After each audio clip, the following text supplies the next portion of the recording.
What if I told you that the overwhelming craving you had for like a sugary donut this morning didn't actually come from your brain? Right. Like, what if it came from a colony of 100 million microscopic organisms living in your stomach, hmm and they are, chemically hijacking your nervous system? It's wild, right? It entirely rewrites our understanding of human agency. Totally. I mean, we like to think of ourselves as these autonomous beings making conscious dietary choices, but the biochemical reality is that you are more of a host. You're this walking, highly evolved delivery system, basically obeying the demands of an invisible microbial universe. That thought is honestly equally fascinating and terrifying.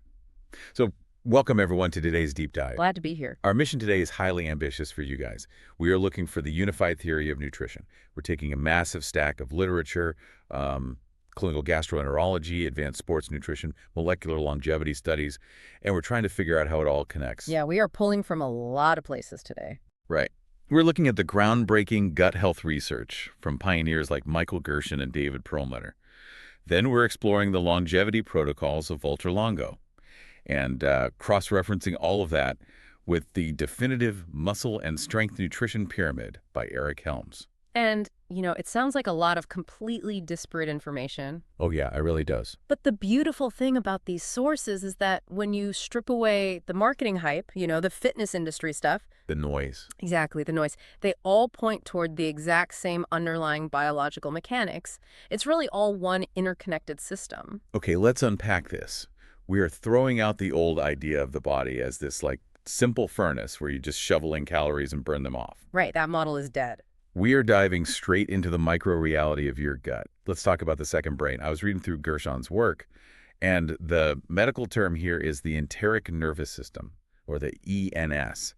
And the numbers here are what initially stopped me in my tracks. Oh, the sheer scale of it is remarkable. It's in The gut contains this incredibly dense, intricate network of over 100 million neurons. 100 million. Yeah. To put that into perspective for you, that is roughly the same number of neurons as you have in your entire spinal cord. That blew my mind. Right. It's a vast, highly sophisticated neural network layered directly into the walls of your digestive tract. Which is wild to think about. But wait, I have to push back on this premise just a little bit. Sure. If my gut is literally a second brain, and it's packed with 100 million neurons, why does it still relentlessly tell me to eat, like a giant bag of heavily processed potato chips at midnight? Yeah, that's a fair question. Right. I mean, shouldn't a brain of that size be smarter than that? Yeah. It kind of feels like an evolutionary design flaw. Well, I wouldn't call it a design flaw. It's more of a misinterpretation of what like this brain is actually designed to do. Okay. Like if you have a bouncer at a club, the analogy breaks down if you expect that bouncer to also do your taxes, right? Right. The enteric nervous system isn't capable of conscious logic. It doesn't write poetry. It's not weighing the, long-term cardiometabolic consequences of eating trans fats at midnight. Sadly. Right. Its primary evolutionary imperative is simply to extract energy from the environment to keep you alive. And, in nature, calorie-dense fats and sugars were incredibly rare. They were valuable. Oh, so it's hoarding. Exactly. So the second brain is just executing an ancient survival script. It just happens to be running that script in a modern environment of absolute abundance. Okay, that makes sense. And the sources use this incredible developmental analogy to explain the connection between the two brains. The neural crest. Yes. When you were just a tiny fetus, this clump of tissue called the neural crest divided into two distinct parts. One part migrated up to become your central nervous system, the brain in your head. Right. And the other part migrated down to become the enteric nervous system in your gut. They're fundamentally cut from the exact same cloth. They're basically separated twins. Exactly. And they are connected by this massive biological phone line called the vagus nerve. And the traffic on that vagus nerve is the truly mind-bending part of the research. Because it's not a one-way street, right? Not at all. For decades, we just assumed the central brain in our head was the boss, sending commands down to the gut, like, hey, digest this. Right. But the research now shows that up to 80 or 90% of the nerve fibers in the vagus nerve are actually carrying information up from the gut to the brain. Wow. Yeah. The gut is largely dictating the terms of the conversation. That blew my mind. Because it's not just sending, like, distress signals about a stomachache. It is actively manufacturing the neurochemistry that determines our mood. Precisely. I mean, the gut produces roughly 90% of your body's serotonin. Wait, 90%? Yeah. And we always talk about serotonin as this vital neurotransmitter for happiness, right? Emotional stability, learning, memory. We prescribe psychiatric meds to fix it in the brain. Exactly. We prescribe medications to modulate serotonin in the brain. Yet the vast majority of it is actually manufactured right there in your intestinal tract. That's unbelievable. And furthermore, this abdominal brain contains over 30 different neurotransmitters. Wow. Yeah, including a massive amount of melatonin. And, melatonin dictates your sleep-wake cycles and your immune recovery.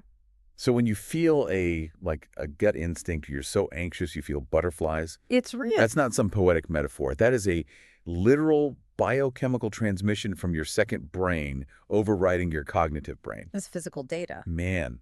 Now, we know this ENS manages the habitat of about 100 trillion microbes, bacteria, fungi, viruses, the microbiome. And I kind of want to skip the basic anatomy here because I know you listening already know how chewing and swallowing works. Right, we can skip the chewing. Let's look at the actual biochemical gauntlet that our food runs through. Because that's where the real action is. So once food hits the stomach, it encounters a violently acidic environment. Like battery acid. Almost, yeah. And this acid is crucial, not just for killing off, ingested pathogens from your food, but for activating specific digestive enzymes called peptidases. Okay, what do they do? They begin the heavy lifting of cleaving complex protein structures into usable amino acids. But, the environment cannot stay highly acidic. Right, or it would burn right through the rest of your organs. Exactly. So as it dumps into the small intestine, the body triggers this massive, aggressive alkaline shift. It basically puts the fire out. Yes. It floods the chamber with bile to emulsify fats and neutralize the stomach acid. And then whatever is left over, whatever complex plant fibers and resistant starches that your human cells simply lack the genetic instructions to digest, that all moves down into the colon. And this is the microbial feeding ground. This is it. Yeah. Those trillions of microbes in your colon, they possess the genetic machinery that we lack. They ferment those indigestible dietary fibers. And the byproduct of that fermentation is what we really care about, right? Absolutely. The byproduct is a class of molecules called short-chain fatty acids, or SCFAs.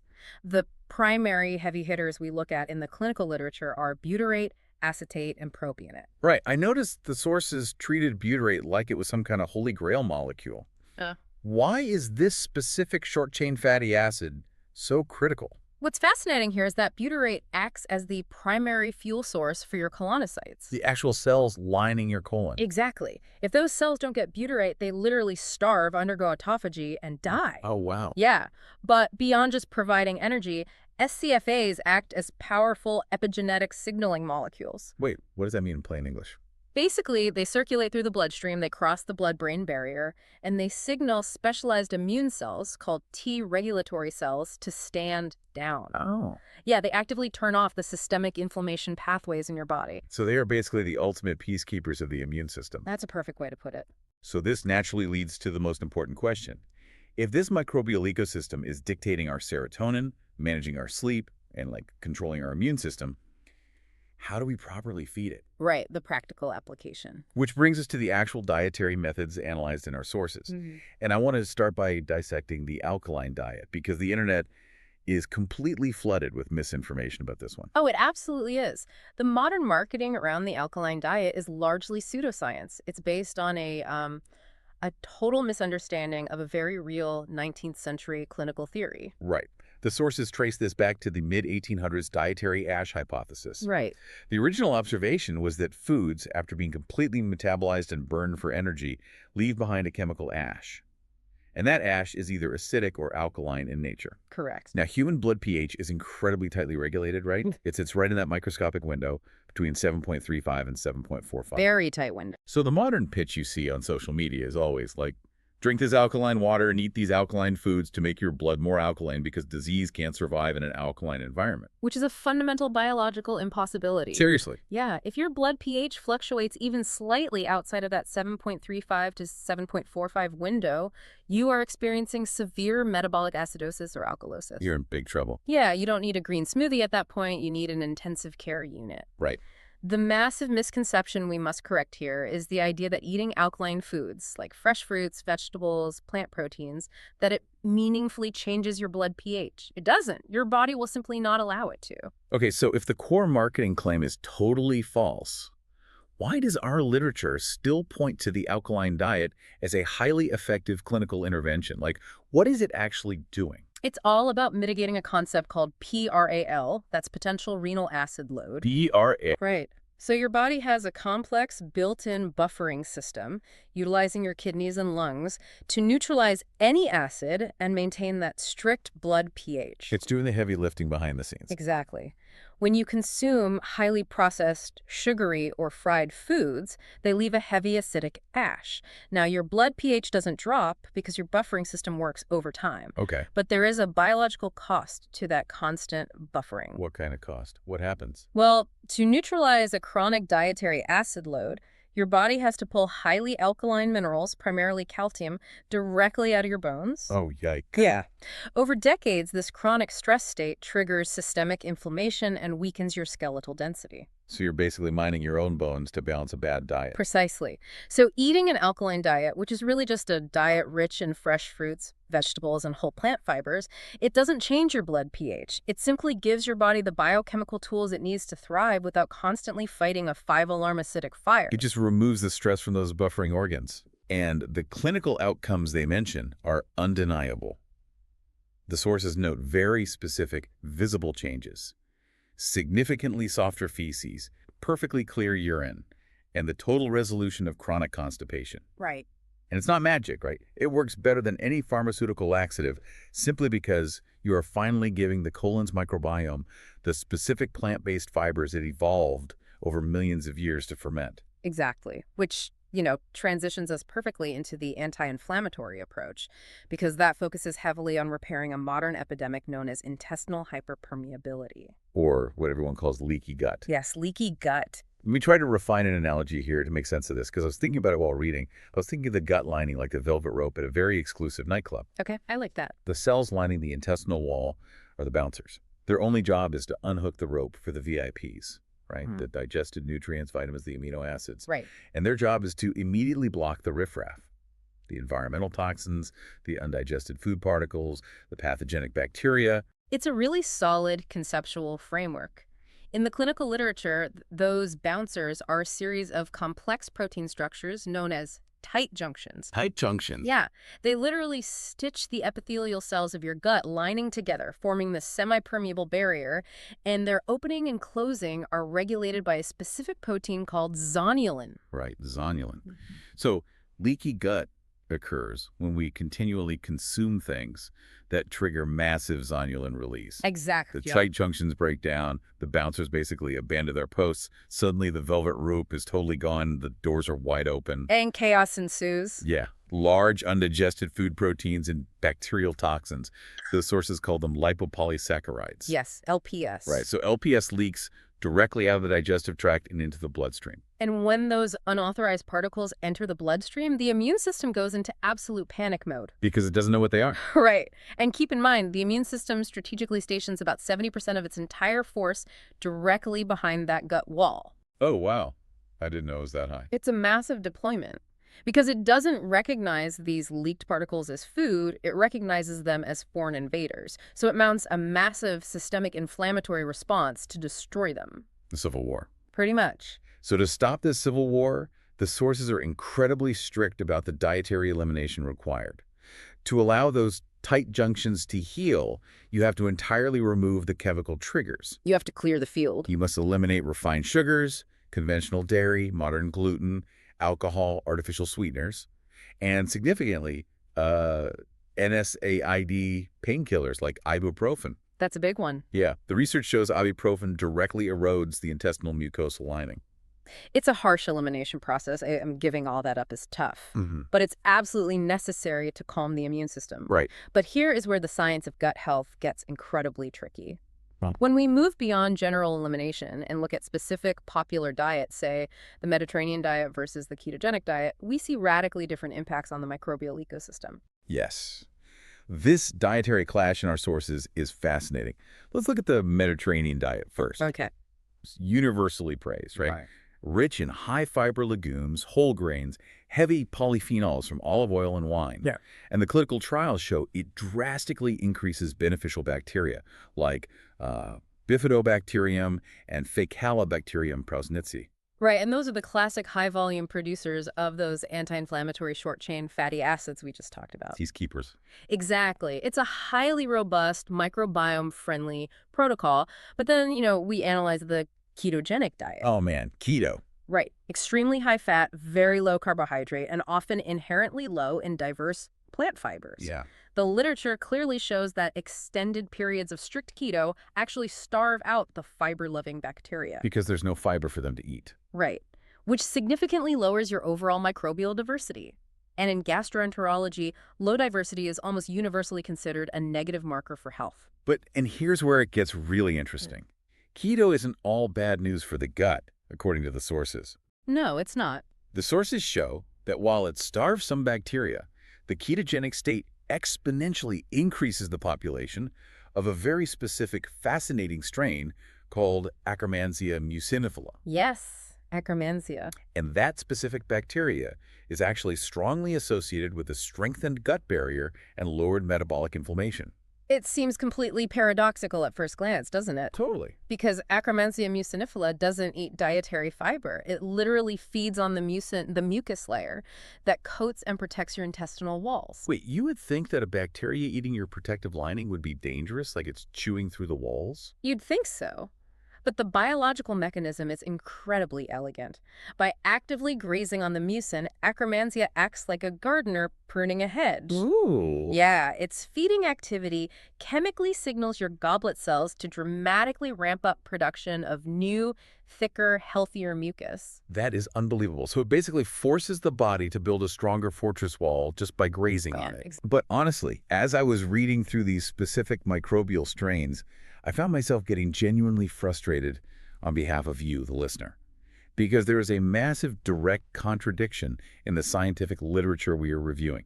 Ah, you're referring to the data on the Firmicutes phylum. Yes, absolutely. So one major clinical paper in our stack claims that the Firmicutes bacteria phylum is a metabolic hero.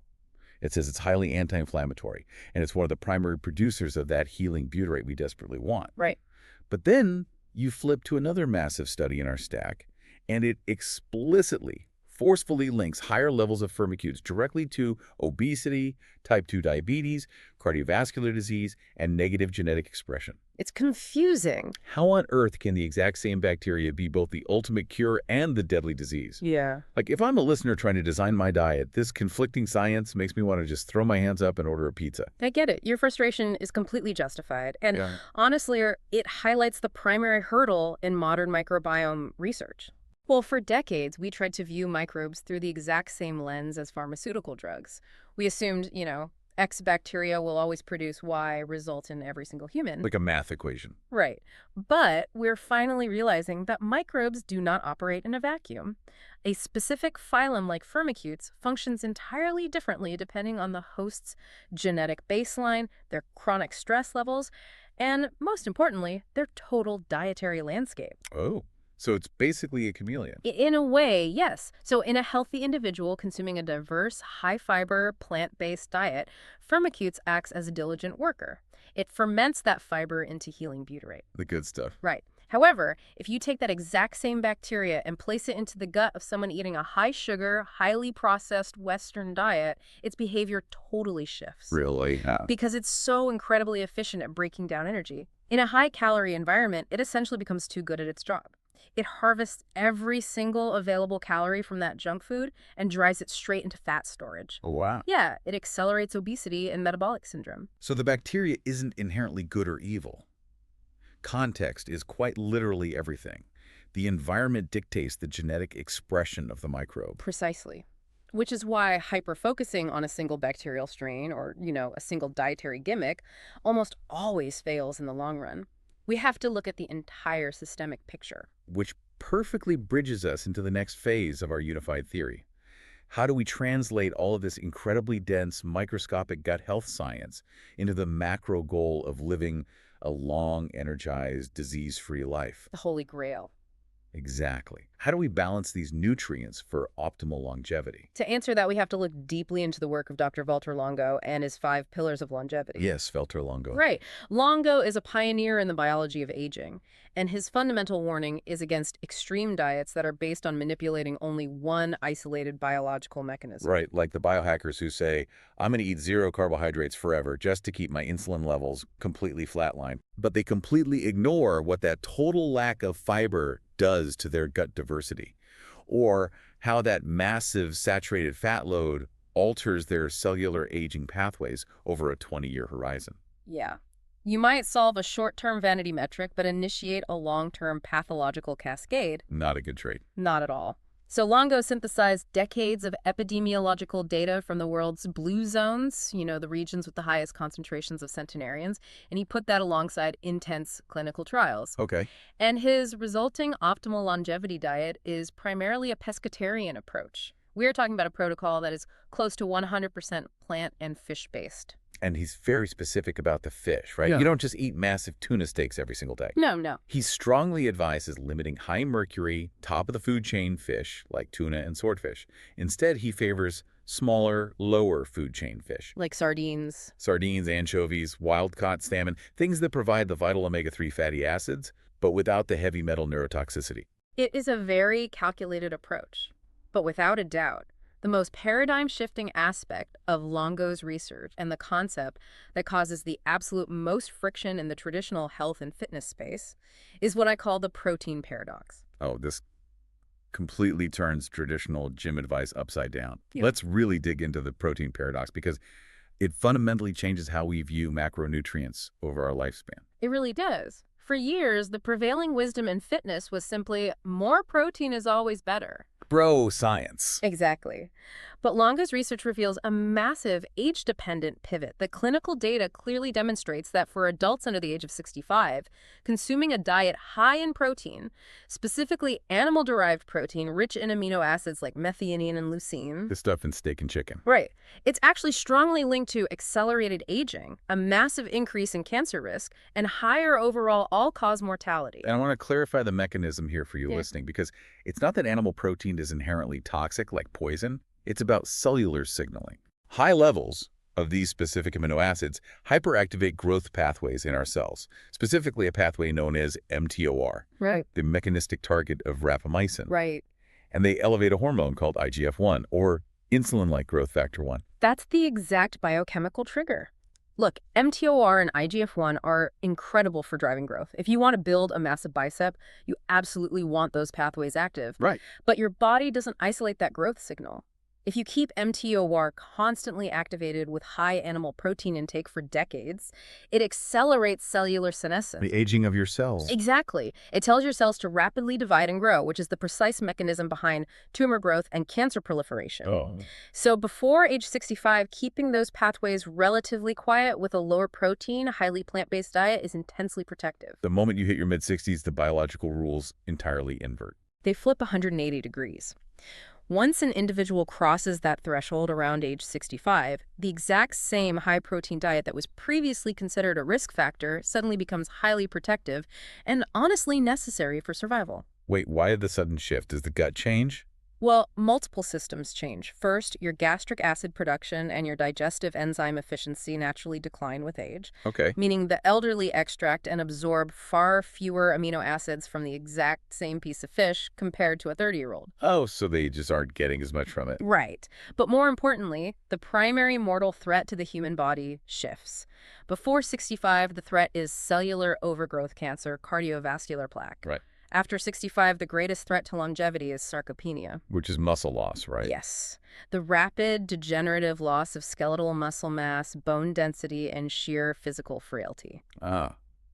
So falling and breaking a hip becomes infinitely more dangerous than a slight bump in IGF-1.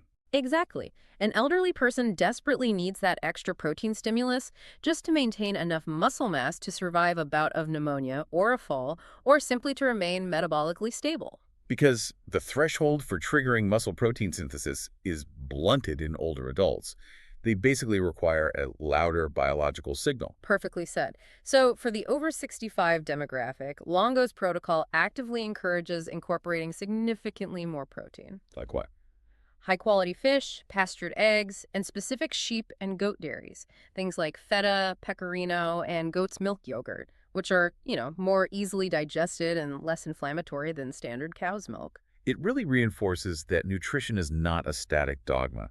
It is a dynamic strategy where you have to play the right defense for the right quarter of the game. Absolutely. And just to round out Longo's longevity protocol, the sources mention he strongly advises a micronutrient safety net. Right, the insurance policy. Yeah. Even with a perfect diet, modern soil depletion means our food lacks certain trace minerals. So he recommends taking a high-quality multivitamin, a dedicated mineral pill, and an omega-3 fish oil supplement, but only once every 3 days. Right, it's a very sensible, measured approach. Taking them every 3 days prevents the toxicity risks associated with, like, megadosing synthetic vitamins, while still ensuring your cells have the fundamental chemical cofactors required to fight off oxidative stress. Okay, this brings us to a massive pivot point in our deep dive. Living to 100 is an incredible goal. Avoiding systemic disease is paramount. Yeah. But what if you, listening, don't just want to be biologically healthy? What if you actively want to be incredibly strong, athletic, and muscular? That changes the math. Right.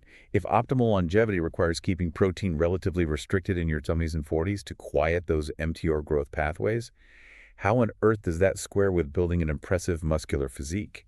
It creates a fascinating biological tension between the desire for extreme longevity and the desire for extreme performance. To navigate that, we have to transition from Longo's clinical longevity work directly into the definitive guide for athletic performance. The Muscle and Strength Nutrition Pyramid, developed by Dr. Eric Helms. Yes. This book is a masterclass in stripping away the noise and prioritizing your efforts. Helms builds this brilliantly simple 5-level pyramid. But I love that before he even lets you look at level 1, he completely halts the reader to address mindset. Because without the correct psychological framework, the biochemical math is completely useless. Helms calls it the cart before the horse syndrome. Yes. The sources detail how people constantly put the cart before the horse when it comes to fitness. They obsess over the most microscopic, irrelevant details first. All the time. They'll spend hours debating, should I take BCAA's intra-workout? Or is the glycemic index of a sweet potato vastly superior to brown rice for fat loss? Right. All while having absolutely zero idea how many total calories they actually consume that week. It's the equivalent of demanding to drive a Formula One race car when you haven't even bothered to study for your basic driver's permit. Exactly. People naturally gravitate toward the sexy, nuanced details to avoid the boring, fundamental reality of basic caloric tracking. And Helms points out that this leads to an insidious all-or-nothing psychological trap. The rigid meal plan mentality. You view your diet as a light switch that is either perfectly on or completely off. Yeah. So you eat nothing but boiled chicken and broccoli for 4 days. But the moment you slip up and eat a single chocolate chip cookie at a party, you think, well, the diet is ruined, the switch is off, and you proceed to eat the entire box of cookies and a pizza. It is the primary mechanism of dietary failure. What Helms prescribes instead is the psychological concept of flexible dietary restraint. Flexible restraint, okay. It's the conscious balance of 3 elements: accuracy, flexibility, and consistency.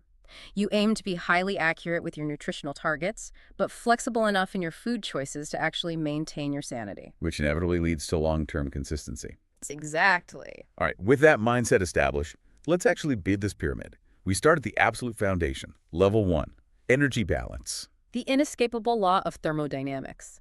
Calories in versus calories out. Helms states emphatically that this single level accounts for 70 to 80% of your entire physiological outcome. Wow.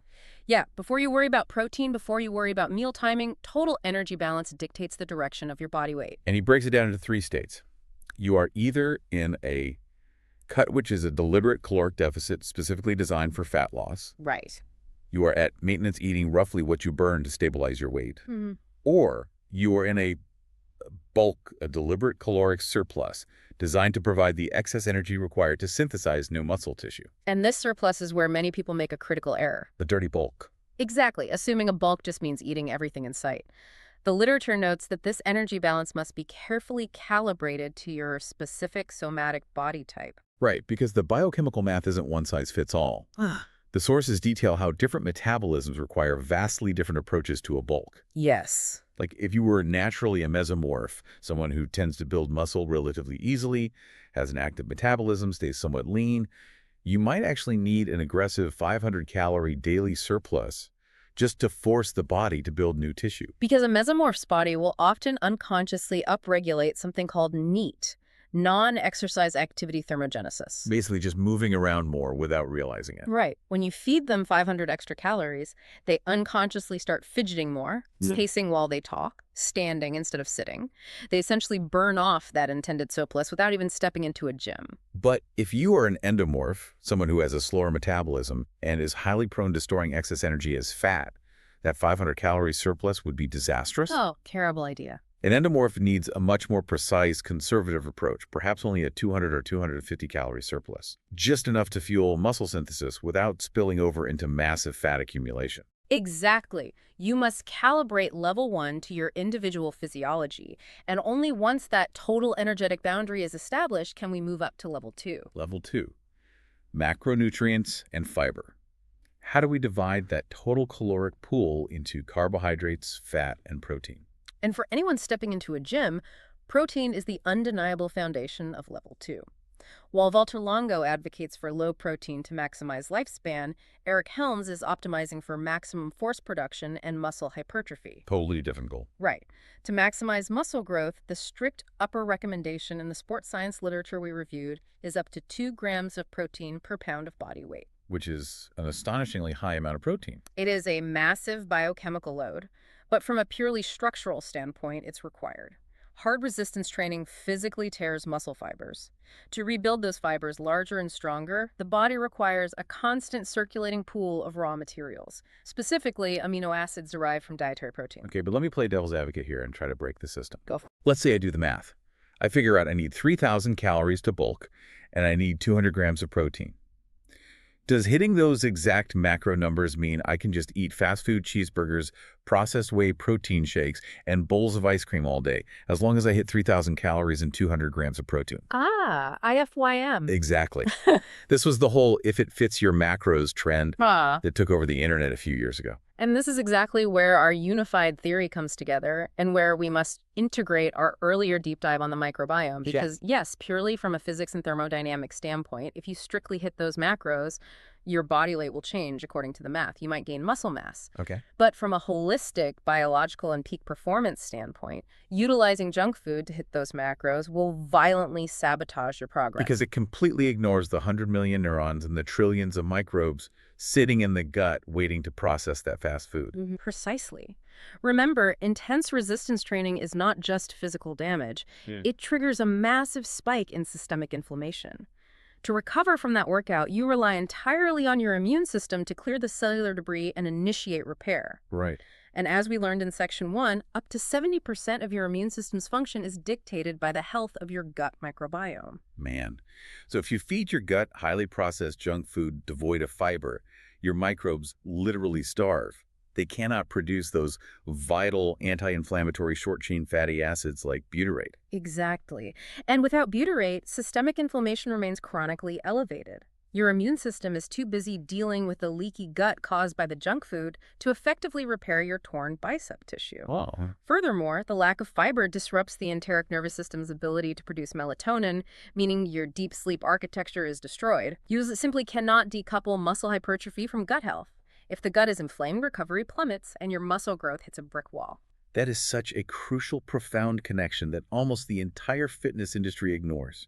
They really do. You need whole foods yams, lean meats, fibrous greens, complex whole wheat, not just for the math, but to keep the microbial workers happy. Yes. Which leads seamlessly into level 3 of the pyramid, micronutrients and water. Which basically act as the necessary spark plugs for the entire macro engine. You can have all the protein in the world, but if you lack the specific zinc, magnesium, and B vitamins required to metabolize those amino acids, the system stalls. Lacking trace minerals can completely wreck your central nervous system's output in the gym. It can uncontrollably spike your ghrelin, your hunger hormone, and just ruin your psychological state. Definitely. And water, as the sources emphasize, isn't just about quenching thirst. Hydration directly dictates cellular swelling, Mm. which is a key mechanical trigger for muscle growth. Right. A dehydrated muscle physically cannot contract with maximum force. So we have established the caloric foundation, the macronutrient breakdown, and the micronutrient environment. Only now do we qualify to discuss the advanced variables, level 4, nutrient timing and frequency. How do we optimally structure these meals around our intense training sessions? Well, for an athlete whose primary goal is pushing past their genetic baseline for muscle hypertrophy, eating 2 giant meals a day won't cut it. The sources suggest eating more frequently. For example, breaking those macros into 5 or 6 clean meals throughout the day. And the mechanism here revolves around maintaining a positive nitrogen balance. Yeah. Because unlike carbohydrates or fats, your body does not have a massive storage reservoir for protein. By eating evenly spaced meals, you provide the bloodstream with a non-stop, steady drip of amino acids. Exactly. This ensures the body always has the materials on hand to repair tissue damage and manufacture vital hormones, rather than having to break down existing muscle tissue just to harvest those amino acids. And within that daily structure, the most critical window the literature focuses on is peri-workout nutrition. Crucial window. The highly specific food you consume immediately before, during, and after your training session.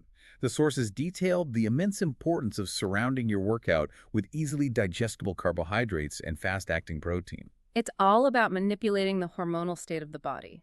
When you lift heavy weights, your body enters a catabolic state.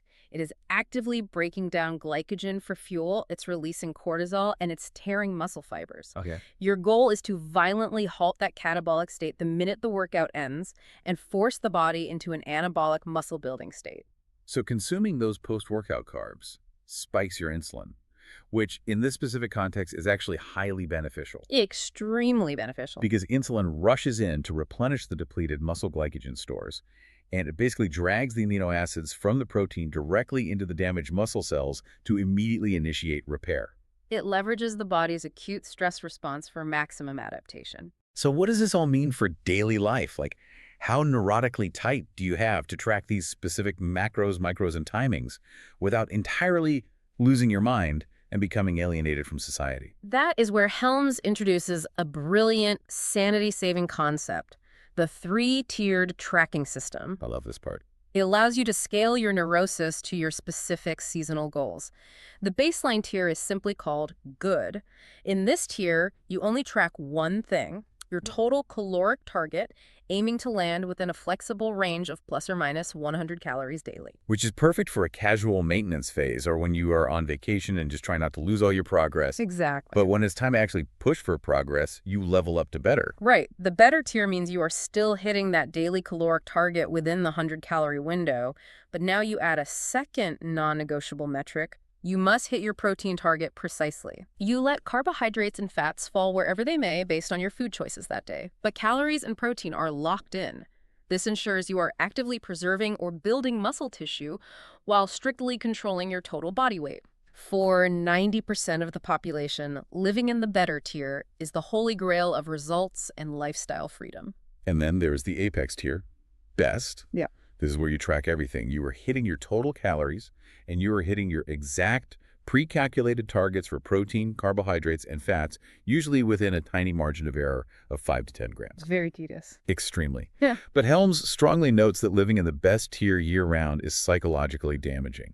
It is a tool utilized almost exclusively for strict bodybuilding contest prep or like highly specific athletic peaking for a powerlifting meet. Because it requires an extreme level of dietary restraint that completely sacrifices the flexibility aspect of our mindset equation. You cannot just go out to dinner with friends if you are locked in the best tier. Right.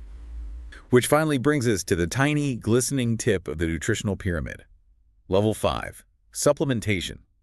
And I love how aggressively Helms emphasizes that this is the absolute least important step of the entire process. It's just the icing on the cake. Exactly. Supplements are, by their very definition, supplementary to a solid dietary foundation. They cannot and will never fix a broken diet. No pill will outwork a leaky gut or a massive caloric surplus. But if and only if levels 1 through 4 are mathematically dialed in and consistently executed, there are a handful of scientifically backed supplements that offer a legitimate biological edge. Let's run through the proven ones quickly. Yeah. High-quality whey protein is universally accepted, but only necessary if your caloric demands are so high that you physically cannot stomach eating another chicken breast to hit your protein Right. targets. Convenience. Then you have creatine monohydrate, which is arguably the most exhaustively researched and proven performance supplement in human history, dramatically increasing intracellular energy stores for strength and power output. Absolutely. Then, caffeine is recognized as a potent central nervous system stimulant for acute performance enhancement. Beta-alanine operates as an intracellular buffer, specifically delaying the accumulation of lactic acid during high-volume muscular endurance work. And then the sources get into slightly more specific recovery tools, BCAAs and HMB. Mhm. Before we gloss over those, what exactly is HMB and how does it function? Because I see it plastered on the front of expensive supplement tubs all the time. Right, it requires a brief biochemical breakdown. BCAAs stand for branched chain amino acids, specifically leucine, isoleucine, and valine. Okay. Leucine is the absolute key here. It's the specific amino acid that acts as the trigger mechanism to turn on that mTOR muscle-building pathway we discussed earlier. Right, the growth signal. Now, HMB, which stands for beta-hydroxy beta-methylbutyrate, is actually a direct metabolite of leucine. So it's what leucine eventually breaks down into. Exactly. But while leucine is highly anabolic, meaning it stimulates new muscle growth, clinical trials show that HMB is highly anti-catabolic. What does that mean practically? Its primary biological function is to actively prevent the breakdown of existing muscle tissue during periods of extreme physiological stress, like a brutal 2-hour fasted training session. Oh, so it's a very specialized armor for your muscle mass. Precisely. But amidst all this fascinating biochemistry, the sources throw up a massive flashing red flag regarding the supplement industry. The danger of proprietary blends. Oh, it is the darkest corner of the fitness industry. Purely. Supplement companies will frequently hide incredibly cheap, ineffective filler ingredients behind a label they call a proprietary matrix or advanced muscle blend. Right. The label will say, like, advanced hypertrophy matrix, 5,000 milligrams, and list 10 amazing ingredients underneath it. Yeah. But because it's proprietary, they don't have to tell you the specific dosage of each ingredient. So they might put 1 single milligram of the expensive, effective HMB in the tub just so they can legally print it on the label and fill the other 4,999 milligrams with cheap, useless maltodextrin powder. Exactly. You are paying top dollar for underdosed biological fairy dust. It is a phenomenal waste of resources. It really is. But if we connect this all back to the bigger picture, tying the macro-level mathematics of Eric Helms' strength training directly back to the microscopic gut health protocols of Gershon and Perlmutter, the ultimate irony is staring us right in the face. Yep. Taking perfectly dosed, wildly expensive supplements and meticulously calculating your macros mathematically simply won't work optimally if your gut microbiome is too inflamed to actually digest, assimilate, and utilize those nutrients. That is the crucial takeaway. If you have active intestinal hyperpermeability leaky gut from drinking alcohol and eating processed foods, chugging an expensive whey protein isolate shake might not build your bicep at all. Not even a little bit. It might simply leak through those broken tight junctions into your bloodstream, trigger a massive systemic immune response, spike your inflammation, and actually halt your recovery entirely. It brings us full circle. You cannot view the human body as an accountant's ledger or a simple combustion engine. It is a wildly complex, mutually dependent ecosystem. Wow. Let's take a deep breath and recap this incredible journey, because we have covered an immense amount of ground in our search for this unified theory. We really have. We started with the profound realization that you are harboring a literal second brain. 100 million neurons embedded in your stomach wall that manufactures your serotonin, dictates your sleep via melatonin, and controls the inflammatory state of your entire body. Then we explored the microscopic universe of the microbiome, understanding how specific dietary fibers fuel the production of short-chain fatty acids like butyrate, and those act as the peacekeepers of our immune system. Right. We learned that diets like the alkaline approach aren't about changing blood pH, but about reducing the renal acid load to prevent systemic stress on your bones. Yeah. We tackled the incredibly nuanced science of specific bacterial strains, discovering how Akkermansia thickens our intestinal fortress wall by feeding on our own mucus, and how the Firmicutes bacteria isn't inherently good or bad, but reacts directly to the dietary environment we provide it. Context is everything. We then elevated our view to the lifespan, exploring Walter Longo's protein paradox. The MTOR pathways. Right. We discovered the critical necessity of keeping those growth pathways quiet with a plant-based diet in our middle age to prevent cellular senescence, only to aggressively pivot to a high-protein diet after age 65 to armor the body against the severe realities of sarcopenia and frailty. And finally, for those aiming to push the limits of human performance, we built the definitive 5-level pyramid of a stronger, more muscular body, starting with the unshakable foundation of total energy balance as the horse pulling the cart. Meticulously assigning our macronutrients. Yes, structuring our meal timing to manipulate our hormonal state and leaving highly researched supplements as the absolute final tiny piece of the puzzle. It is a profound shift in perspective. When you synthesize all this literature, the unified theory becomes clear. Extreme performance and extreme longevity are both completely downstream of microscopic gut health. Right. You are not just a machine, you are a host. You are the zookeeper of a microscopic jungle. Which brings us back to that one final, slightly terrifying, provocative thought for you to ponder today. We now know as a biological fact that our gut bacteria can alter our genetic expression. We know they produce the vast majority of the neurotransmitters that control our mood. Right, and we know they utilize the vagus nerve to send chemical demands directly up into the cognitive centers of our brain. Which forces us to reconsider the illusion of conscious choice. Exactly. Tomorrow, when you feel that intense, overwhelming craving for a highly processed, sugary snack, when you feel that biological urge pulling you toward the pantry, is it actually you making that choice?